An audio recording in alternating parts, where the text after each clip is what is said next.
नमस्कार दोस्तों, good morning, आदाब। दशकों पहले एक फिल्म आई थी, नाम था धर्म कर्म। उसका एक गीत बहुत प्रसिद्ध हुआ था, आज भी सुना जाता है। गीत मुकेश साहब ने गाया था और उसके बोल थे, एक दिन बिक जाएगा माटी के मोल, जग में रह जाएंगे प्यारे तेरे बोल। इसी गीत से शायद संभवतः प्रेरणा लेकर एक कवि हैं जिनका नाम है सज्जन धर्मेंद्र, इलाहाबाद के रहने वाले हैं। उन्होंने एक कविता लिखी जो मैं आपको सुनाने जा रहा हूँ। क्यों सुनाने जा रहा हूँ, इस पर चर्चा बाद में। पहले कविता सुनिए। कवि कहते हैं, एक दिन बिकने लगेंगे बादल वादल सब, एक दिन बिकने लगेंगे बादल वादल सब, दरिया वरिया पर्वत पर्वत जंगल वंगल सब। पूंजी के चाकर भर हैं ये सारे लोग, पूंजी के चाकर भर हैं ये सारे के सारे, फैशन वैशन फिल्में विल्में चैनल वैनल सब। चांदी की चप्पल हो तो चरणों में लूटेंगे, मंत्री वंत्री डीएम वीएम जनरल वनरल सब। समय हमारा खाकर मोटे होते जाएंगे, समय हमारा खाकर मोटे होते जाएंगे, ब्लॉगर व्लॉगर याहू वाहू गूगल वूगल सब। कंक्रीट का राक्षस धीरे धीरे खाएगा, कंक्रीट का राक्षस धीरे धीरे खाएगा, बंजर वंजर पोखर वोखर दलदल वलदल सब। जो न बिकेंगे पूंजी के हाथों, जो न बिकेंगे पूंजी के हाथों, मिट जाएंगे पाकड़ वाकड़ बरगद वरगद पीपल वीपल सब। आज अगर धरती दे दोगे कल वो मांगेंगे, आज अगर धरती दे दोगे कल वो मांगेंगे, अंबर वंबर सूरज वूरज मंगल वंगल सब। अब संदर्भ क्या है ये समझिए। संदर्भ है महाराष्ट्र के कल्याण अंबिवली इलाके में। महाराष्ट्र का बड़ा प्रसिद्ध इलाका है ये कल्याण अंबिवली इलाका। ये मुंबई के नजदीक है। यहाँ पर कल्याण का रेलवे स्टेशन भी बड़ा फेमस है। इस इलाके में हमारे दो वाले अडानी जी, गौतम अडानी जी की कंपनी एक सीमेंट ग्राइंडिंग इकाई लगाने जा रही है। आपको पता है कि हर काम में इन दिनों इस दौर में अडानी समूह होता है। कोई भी क्षेत्र हो, सौर ऊर्जा हो, नॉर्मल ऊर्जा हो, हाइड्रो पावर्स हो, कोई भी हो, एयरपोर्ट्स हो, रिटेल शॉप्स हो, हर जगह या तो अडानी है या अंबानी है। तो अडानी जी ने कई कंपनीज को टेक ओवर किया है एनसीएलटी से। एनसीएलटी में जो कंपनियां बैंक करप्ट होकर चली जाती हैं, उनको अडानी जी बड़े आसानी से टेक ओवर कर लेते हैं। तो उनमें से ही एक कंपनी है जो सीमेंट बनाने का काम करती थी और उस कंपनी को अब अडानी जी ने टेक ओवर कर लिया है।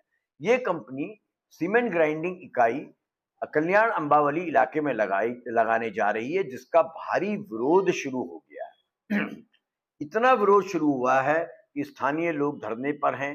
वे लगातार कह रहे हैं कि हमें ये पोल्यूशन क्रिएट करने वाली, प्रदूषण फैलाने वाली इकाई नहीं चाहिए। आपको ये शायद पता होगा, नहीं पता है तो पता होना चाहिए। इस प्रकार के जो बड़े प्रोजेक्ट्स लगाए जाते हैं, उसमें स्थानीय लोगों की सहभागिता जरूरी होती है, उनकी कंसेंसस जरूरी होती है, उनका नो ऑब्जेक्शन जरूरी होता है। और जब ऐसे कोई प्रोजेक्ट्स लगते हैं तो बाकायदा जन सुनवाई होती है। वहां का क्षेत्र विशेष का प्रशासन आम जनता से पूछता है, उनको कोई ऑब्जेक्शन तो नहीं है। तो अडानी साहब की ये जो कंपनी सीमेंट ग्राइंडिंग इकाई लगाने जा रही है, इसको लेकर स्थानीय लोगों ने और पर्यावरण के कार्यकर्ताओं ने भारी विरोध शुरू कर दिया है। इन लोगों का कहना है कि इस परियोजना से ना सिर्फ हवा और पानी प्रदूषित होंगे, बल्कि आसपास के इलाके में रहने वाले हजारों लोगों के स्वास्थ्य पर भी बहुत बड़ा कुप्रभाव पड़ेगा। यह संयंत्र अंबुजा सीमेंट्स लिमिटेड द्वारा स्थापित किया जा रहा है। अंबुजा सीमेंट्स वही कंपनी है जो बैंक करप्ट हुई थी, एनसीएलटी में चली गई थी और बाद में टेक ओवर कर ली गई थी अडानी ग्रुप द्वारा। इस परियोजना में करीब 26 हेक्टेयर भूमि अडानी समूह ले रहा है, उसको दी गई है। और वो क्लेम कर रहा है कि 6 मिलियन टन सालाना उत्पादन की क्षमता वाली एक ग्राइंडिंग इकाई वो यहां लगाने जा रहा है। यह कंपनी बंद हो, ये जो भूमि इसको दी गई है, ये भी एक बंद हो चुकी कंपनी थी, नेशनल रेयन कंपनी, जिसकी जमीन थी वो अब कंपनी बंद हो चुकी है और ये जमीन को अब अडानी को सौंप दिया गया है। इसी 16 सितंबर को महाराष्ट्र प्रदूषण नियंत्रण बोर्ड ने इस परियोजना के लिए जन सुनवाई का आयोजन किया था। इस जन सुनवाई में कल्याण के आसपास के जो गांव हैं, जिनमें एक गांव मोहान है, एक टिटवाला है और कई अन्य गांवों के सैकड़ों लोगों ने हिस्सा लिया और परियोजना का कड़ा विरोध किया। ग्रामीणों का कहना है कि कंपनी ने बिना पूरी जानकारी साझा किए और बिना स्थानीय समुदाय की सहमति यह परियोजना आगे बढ़ाई है। कई यहाँ पर पर्यावरणविद भी मौजूद थे। उन लोगों ने इसको विकास के नाम पर बड़ा पोल्यूशन फैलाने वाली योजना कहा है, एक विनाशकारी योजना कहा है। इस विरोध के बीच में ये तो विरोध चल ही रहा है, जनता विरोध कर रही है, कह रही है कि इसको नहीं लगने देंगे। इस विरोध के बीच में जनाब एक अद्भुत घटना हुई है, एक अद्भुत चीज सामने आई है जो नेता प्रतिपक्ष लोकसभा और कांग्रेस के पूर्व अध्यक्ष राहुल गांधी के उस कथन को पुष्ट करती है जब वो कहते हैं हम दो हमारे दो। ये क्रॉनी कैपिटलिज्म को भी प्रूव करती है। मैंने आपको बताया था पहले भी, क्रॉनी कैपिटलिज्म शब्द का अर्थ होता है कि चंद चुने हुए लोगों को, उद्योगपतियों को सत्ता द्वारा संरक्षण दिया जाना और सारा बड़ा उद्योग व्यवसाय उनके हवाले करना। घटना क्या हुई है? केंद्र सरकार ने 26 सितंबर को एक प्रस्ताव, एक मसौदा जारी किया है, उसकी अधिसूचना जारी की है, जिससे बड़ा विवाद खड़ा हो चुका है और आगे जाकर पूरी संभावना है ये बात सुप्रीम कोर्ट के दरवाजे में भी पहुंचे। सरकार ने क्या कहा है इसे समझिए। इस प्रस्ताव के अनुसार ऐसी सीमेंट ग्राइंडिंग यूनिट्स या उद्योग जो हैं, जिनके पास अपनी बिजली उत्पादन इकाई, जिसको हम कैप्टिव पावर प्लांट कहते हैं, वो जिनके पास नहीं है, उनको पर्यावरण स्वीकृति, इन्वायरमेंटल क्लियरेंस और जन सुनवाई की बाध्यता से छूट दे दी जा सकती है। यानी कि ऐसी इकाइयां जो अपना पावर प्लांट नहीं लगाने जा रही हैं किसी पर्टिकुलर क्षेत्र में, इस पर्टिकुलर सीमेंट ग्राइंडिंग इकाई के लिए, उनको जन सुनवाई भी नहीं करनी पड़ेगी और उनके लिए इन्वायरमेंटल इंपैक्ट असेसमेंट की एक जो प्रोसेस होती है, जो ये पता करती है कि कितना प्रदूषण होगा यदि इकाई लगाई जाए और कितना स्वास्थ्य पर असर पड़ेगा, उससे भी छूट दी जाएगी। केंद्र सरकार का तर्क है कि इस तरह की इकाइयों से प्रदूषण अपेक्षाकृत कम होता है। कौन सी इकाइयों से? जिनके पास अपना इस कैप्टिव पावर प्लांट नहीं होता है लगा हुआ। तो अडानी साहब जो इस स्थान पर कल्याण के पास जो ये प्लांट लगाने जा रहे हैं, उसके पास भी अपना पावर प्लांट नहीं होगा। इसका सीधा अर्थ क्या निकलता है? केंद्र सरकार गुपचुप एक रास्ता तैयार कर रही है कि भाड़ में जाए जन सुनवाई, भाड़ में जाए इन्वायरमेंट इंपैक्ट असेसमेंट रिपोर्ट, सीधे सीधे जमीन दो अडानी साहब को या अंबानी साहब को या किसी और बड़े उद्योगपति को और उनसे कहो जाओ बेखौफ सरकारी संरक्षण में आप अपना उद्योग लगाइए। बाद में देखा जाएगा अगर उसका लोगों के स्वास्थ्य पर बुरा असर पड़ेगा। है ना, ये हैरतनाक बात है ना। राहुल गांधी जी का आरोप यहां पर पुष्ट होता हुआ।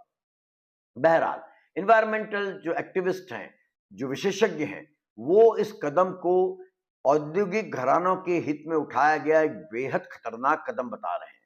इन लोगों का कहना है यदि जन सुनवाई और पर्यावरणीय प्रभाव मूल्यांकन, इन्वायरमेंट इंपैक्ट असेसमेंट जैसी प्रक्रियाएं हटा दी जाती हैं तो स्थानीय समुदाय की आवाज पूरी तरह दब जाएगी और उनका कोई सुनने वाला नहीं बचेगा।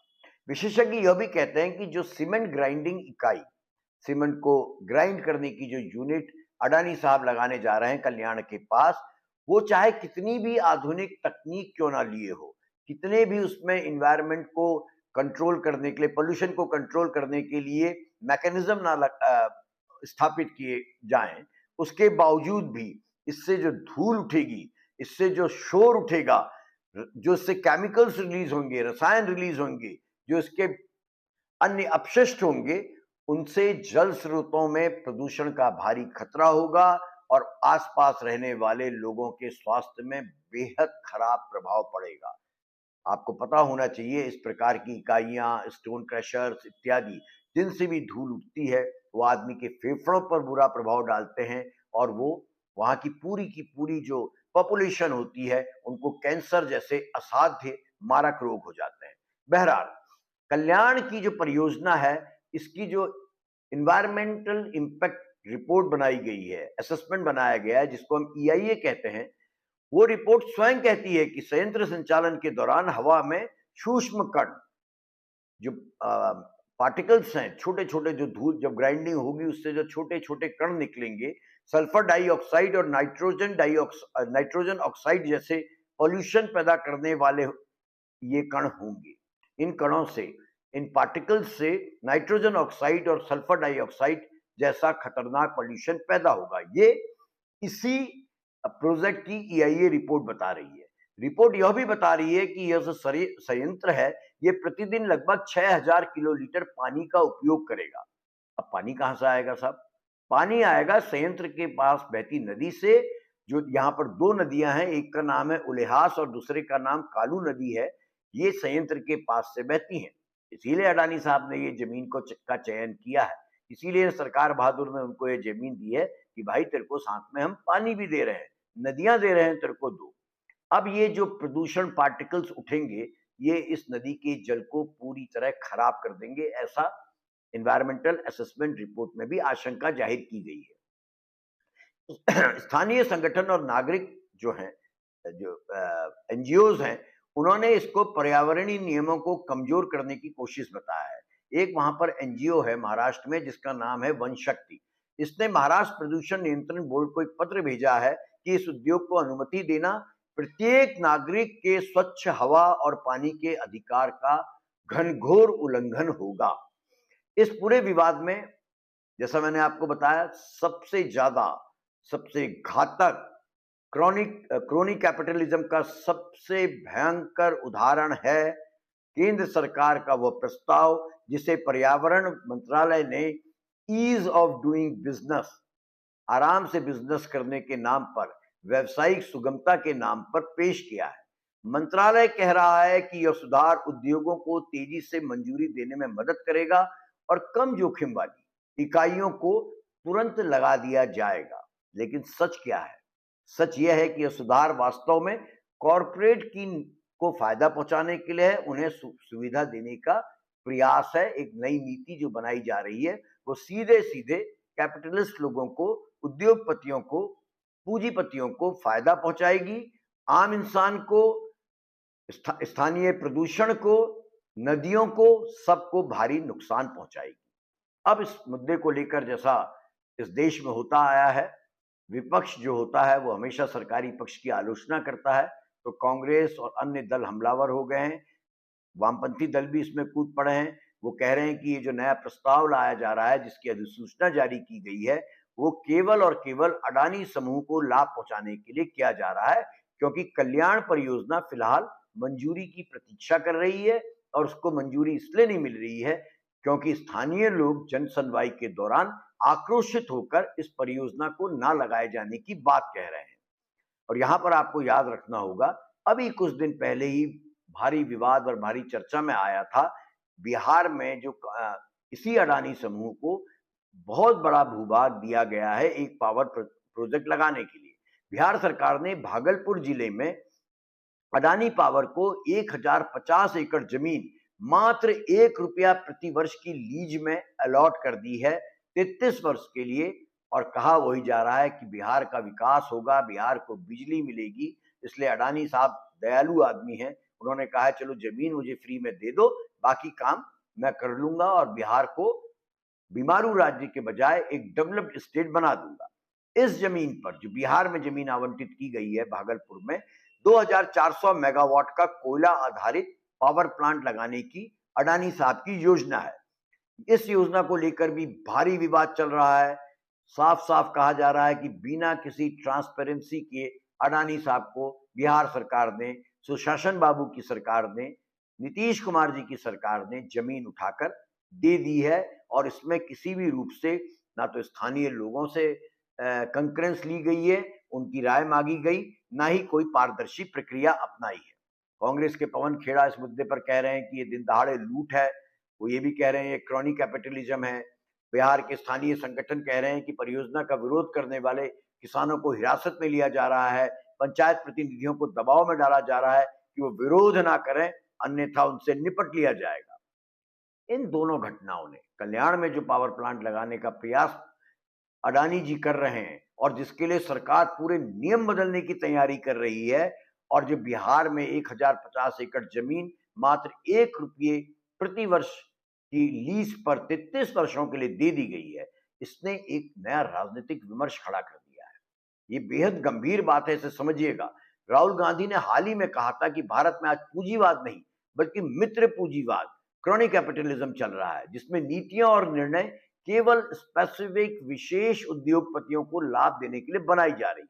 उन्होंने आरोप लगाया था अपनी एसआईआर यात्रा के दौरान भी, बिहार में जब वो नारा दे रहे थे वोट छोड़ गद्दी छोड़, उस दौरान भी उन्होंने ये बात कही थी कि मोदी सरकार जन सुनवाई, पारदर्शिता और जवाबदेही जैसी संस्थाओं को कमजोर कर रही है, ताकि कुछ चयनित गिने चुने कारोबारियों को सीधे सीधे लाभ पहुंचाया जा सके।